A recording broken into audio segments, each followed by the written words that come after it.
आज हम बात करेंगे चोरी के बारे में कि चोरी के लिए क्या प्राविधान है और चोरी करने पे क्या दंड मिलेगा और चोरी में क्या क्या आता है।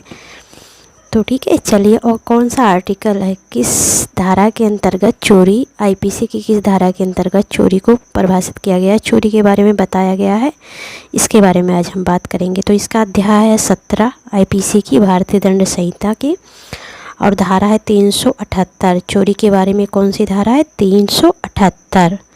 ठीक है, तो देखिए हम पहले विस्तार से किताबी भाषा में जानते हैं, उसके बाद फिर अपने भाषा में जानेंगे। ठीक है, बने रहिएगा हमारे साथ, बहुत ही अच्छा टॉपिक है सभी के लिए, विद्यार्थियों के लिए तो भाई है जो यूपी पीसीएस एमपी या किसी भी स्टेट से पीसीएसजी की तैयारी करते हैं, एपीओ की, विधिक कोई भी एग्ज़ाम देते हैं, उनके लिए तो है ही है, और आम आदमी के लिए भी बहुत अच्छा टॉपिक है।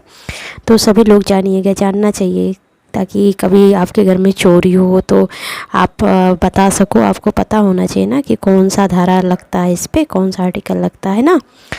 तो आइए शुरू करते हैं, बने रहिएगा, जाइएगा नहीं, चोरी की बात है ना। चलिए, तो धारा 378 में बताया गया है, जो कोई किसी व्यक्ति के कब्जे में से उस व्यक्ति की संपत्ति उस व्यक्ति की सम्मति मतलब उसके मर्जी के बिना कोई जंगम संपत्ति ईमानदारी से ले लेने का आशय रखते हुए वह संपत्ति लेने के लिए हटाता है, वह चोरी कहलाता है या कहा जाता है। मतलब कि जैसे कोई संपत्ति है और उसको, जैसे मेरी कोई संपत्ति है और उस संपत्ति को मेरी मर्जी के बिना, चोरी बेईमानी के मतलब ये नहीं है कि ऐसे हटा दिया, मन में बेईमानी नहीं था तो चोरी नहीं माना जाएगा, लेकिन बेईमानी के आशय से उसको हटा देना चोरी कहलाता है। ठीक है, इसी को चोरी कहा जाता है।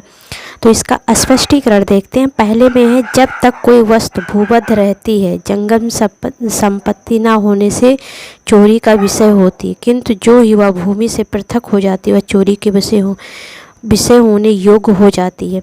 मतलब जब तक कि ज़मीन में कोई चीज़ लगी है तो वो नहीं चुराई जा सकती है ना, लेकिन अगर ज़मीन से अलग कर दिया जाएगा तो वो चोरी में आ जाएगा। ठीक है, स्पष्टीकरण दूसरा क्या है? हटाना, जो उसी कार्य द्वारा किया गया है जिसका पृथक्करण किया गया है, चोरी हो सकेगा। ठीक है, स्पष्टीकरण तीसरा देखते हैं। कोई व्यक्ति किसी चीज़ का हटाना कारित करता है, यह कहा जाता है कि जब तक उस बाधा को हटाता है तो उस चीज़ को हटाने से रोके हुए है, या जब वह उस चीज़ को दूसरी चीज़ से पृथक करता है, तब जब वह वास्तव में उसे हटाता है। मतलब उसको हटना चाहिए उस जगह से, जब तक नहीं हटेगा उसको चोरी में नहीं माना जाएगा। स्पष्टीकरण चौथा है, जब वह व्यक्ति जो किसी साधन द्वारा किसी जीव जंतु का हटाना कारित करता है, उस जीव जंतु को हटाता है या कहा जाता है, और कहा जाता है कि वह ऐसी हर एक चीज़ को हटाता है जो इस प्रकार उत्पन्न हुई हो कि गति के परिणाम स्वरूप उसी जीव जंतु द्वारा हटाई जाती है। ठीक है, उसके बाद आगे स्पष्टीकरण 5 में बताया है,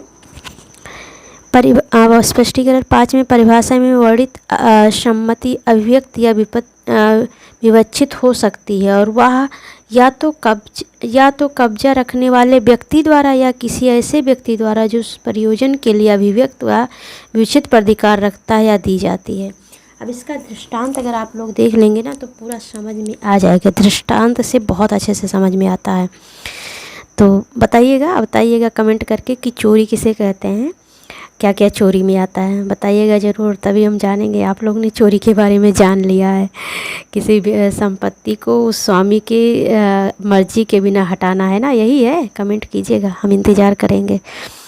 तो दृष्टांत पहला है, या कि संपत्ति के बिना, या कि सम्मति के बिना, या के कब्जे में से एक वृक्ष बेईमानी से लेने के आशय से, या कि भूमि पर लगे हुए उस वृक्ष को काट डालता है।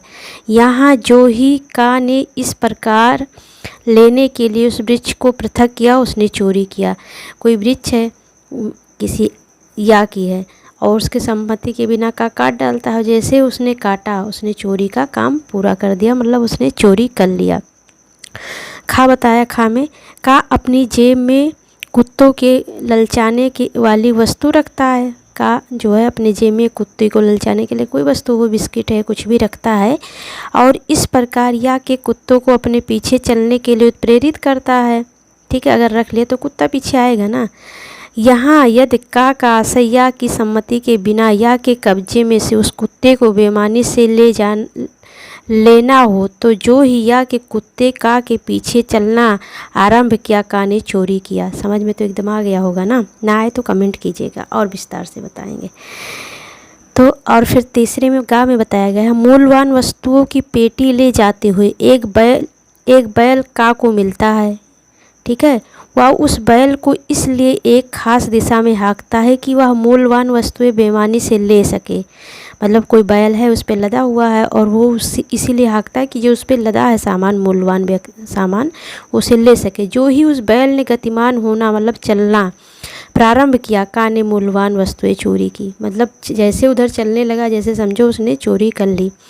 ठीक है, अब खा में बताया गया का जो या का सेवक है। का है कोई व्यक्ति हो, या का सेवक है और जिसे या ने अपने प्लेट की देख रेख न्यस्त कर दी है, या की सम्मति के बिना प्लेट को लेकर बेईमानी से भाग गया का ने चोरी की। मतलब उसकी मर्जी के बिना उसकी प्लेट लेके भाग गया तो चोरी नहीं होगा, चोरी कर लिया उसने। फिर अंगा में बताया गया या यात्रा को जाते समय अपनी प्लेट लौट कर आने तक का को एक भंडारिक मतलब एक जिम्मेदार व्यक्ति है, भंडारिक है, भंडारा करने वाला भंडारिक है, न्यस्त कर देता है मतलब उसे दे देता है। का उस प्लेट को एक सुनार के पास ले जाता है, वह प्लेट बेच देता है। यहाँ वह प्लेट या के कब्जे में नहीं थी इसलिए वह या के कब्जे में से नहीं ले जा सकती थी और का ने चोरी नहीं की, चाहे उसने आपराधिक न्यास भंग किया हो। यहाँ पे देखिए आपराधिक न्यास भंग अलग होता है और चोरी अलग होता है। तो यहाँ पे उसको दे गया था तो वो लेके जाता है सुनार के पास, तो उसने यहाँ पे चोरी नहीं की है, आपराधिक न्यास भंग किया है। ठीक है, तो आगे जब आपराधिक न्यास भंग के बारे में बताएंगे तो उसमें इसका डिटेल आ जाएगा। समझ में आ रहा है ना? प्लीज़ कमेंट कीजिएगा, तभी हमको समझ में आएगा कि आप लोगों ने सुना है या देखा है। ठीक है, तो चलिए, जिस ग्रह पर या का अधिभोग है उसे मेज पर या की अंगूठी का को मिलती है। यहाँ वह अंगूठी या के कब्जे में है और यदि का उसको बेईमानी से हटाता है तो वह चोरी कर लेता है। जैसे आप किसी के घर गए हो, मेज पे कोई अंगूठी रखी है, आपने ऐसे ही उठा लिया तब तो नहीं, लेकिन आपके मन में चोरी के आशय से आपने उसको हटाया तो आपने चोरी कर लिया है। इसलिए किसी घर जाइएगा तो कोई चीज़ उठाइएगा मन में मतलब चोरी वाला भाव ना लेके। फिर छाप में बताया गया का को राजमार्ग पर पड़ी हुई अंगूठी मिलती है। कहा एक व्यक्ति उसको रास्ते में अंगूठी पड़ी मिलती है जो किसी व्यक्ति के कब्जे में नहीं है। वो किसी व्यक्ति के कब्जे में तो है नहीं क्योंकि पड़ी हुई मिली है। का ने उसे लेने से चोरी नहीं की। अगर का ने उसको उठा लिया तो चोरी नहीं किया है, लेकिन क्या किया है ये भी देखिए। बहुत मतलब छोटी छोटी चीज़ें बताई गई है कि क्या क्या होता है। उसने चोरी नहीं की, भले उसने संपत्ति का आपराधिक दुरुपयोग किया है, लेकिन उसने आपराधिक दुरुपयोग किया है। ठीक है, चोरी तो नहीं किया लेकिन कोई और अपराध कर दिया है। चलिए आगे देखते हैं। या के घर में मेज पर पड़ी हुई या की अंगूठी। या के घर में एक मेज है और उस पर पड़ी हुई या की अंगूठी का देखता है। का ने उसकी अंगूठी देखा। ठीक है, तलाशी और पता लगाने के भय से उस अंगूठी का तुरंत दुरुपयोग करने का साहस न करते हुए का उस अंगूठी को ऐसे स्थान पर जहाँ से उसका या को कभी मिलना अति अधिसंभव हो, मतलब मिलना असंभव हो, अनधिसंभाव्य हो, इस आशय से छिपा देता है कि छिपाने के स्थान से उस समय ले और बेच दे, जबकि उसका खोया जाना याद ना रहे। यहाँ का ने उस अंगूठी को प्रथम बार हटाते समय चोरी की है। मतलब जैसे उसने उसको हटाया, जैसे उसने चोरी की, क्योंकि उसके आशय चोरी के ही थे। ठीक है, यहाँ आप झाका या को जो एक जौहरी है, या कोई है वो एक जौहरी है। का अपनी घड़ी समय ठीक करने के लिए परिदत्त करता है, वो अपनी घड़ी देता है कि ठीक कर दीजिए, या उसको अपनी दुकान पे ले जाता है। का जिस पर उस जौहरी का ऐसा कोई ऋण नहीं है जिसके लिए कि वह जौहरी उस घड़ी को प्रतिभूत के रूप में विधिपूर्वक रोक सके। खुले तौर पर उस दुकान में घुसता है या के हाथ से अपनी घड़ी बलपूर्वक ले लेता है और उसको ले जाता है। यहाँ भले ही आपराधिक अत्याचार और हमला किया हो, उसने चोरी नहीं की है, क्योंकि जो कुछ भी उसने किया बेईमानी से नहीं किया है। यदि उस घड़ी की मरम्मत के संबंध में या को का से धन सौद है और यदि या उस घड़ी को उस ऋण की प्रतिभूत के रूप में विधिपूर्वक रखे रखता है और का उस घड़ी को या के कब्जे में इस आशय से ले लेता है कि या को उस ऋण की प्रतिभूत रूप उस संपत्ति से वंचित कर दे, तो उसने चोरी की है, क्योंकि वह उसे बेईमानी से लेता है। अब टा देखते हैं, टा में क्या बताया है। और यदि का अपनी घड़ी या के पास पंड्यम करने के बाद घड़ी के बदलने के लिए ऋण को चुकाए बिना उसे या के कब्जे में से या की सम्मति के बिना ले लेता है, तो उसने चोरी की, यद्यपि वह घड़ी उसकी अपनी ही संपत्ति है, क्योंकि वह उसको बेईमानी से लेता है। ठीक है, तो समझ में आप लोग की तो आ ही गया होगा, इतने समझदार तो हैं ही हैं।